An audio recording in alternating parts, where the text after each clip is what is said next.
Alvarez, che soddisfazione vi dà dal punto di vista anche di marketing territoriale? Per noi è un fiore all'occhiello perché è una realtà privata però gestita veramente con grandissima eccellenza. Io l'ho vissuta in prima persona, quindi vedere adesso la trasformazione da prima di quando c'è stato quel famoso downburst ad oggi, questa grande trasformazione, bellissima trasformazione di innovazione, non ci fa altro che essere orgogliosi di avere una realtà così proprio a Rosolina. Quindi complimenti alla gestione, alla direzione e per noi è un valore aggiunto.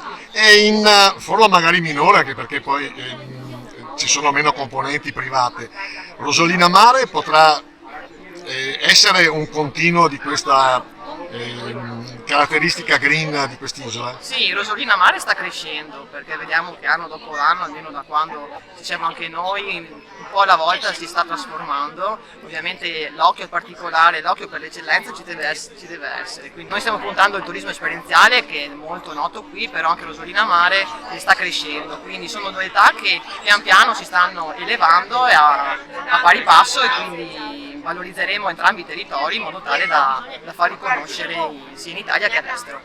Perfetto. Chiudo questa intervista con una battuta che ha fatto secondo me interessante un operatore. Ha detto per fare un parco acquatico basta qualche milione di euro, per fare una pineta come quella di Rosolina ci vogliono 50 anni. Quindi questa è una grossa responsabilità per noi. Una grossa responsabilità che abbiamo, ma il fiore all'occhiello è sempre il nostro giardino botanico, molto visitato nell'ultimo periodo, sicuramente da valorizzare perché il verde è proprio il nostro punto di forza e il turismo esperienziale notiamo che è aumentato esponenzialmente in questi ultimi anni e dobbiamo prendere il treno che non deve passare, dobbiamo salirci e perseguire questa ondata fortunatamente di turisti che visitano i nostri territori, Rosolina Mare ad Albarella.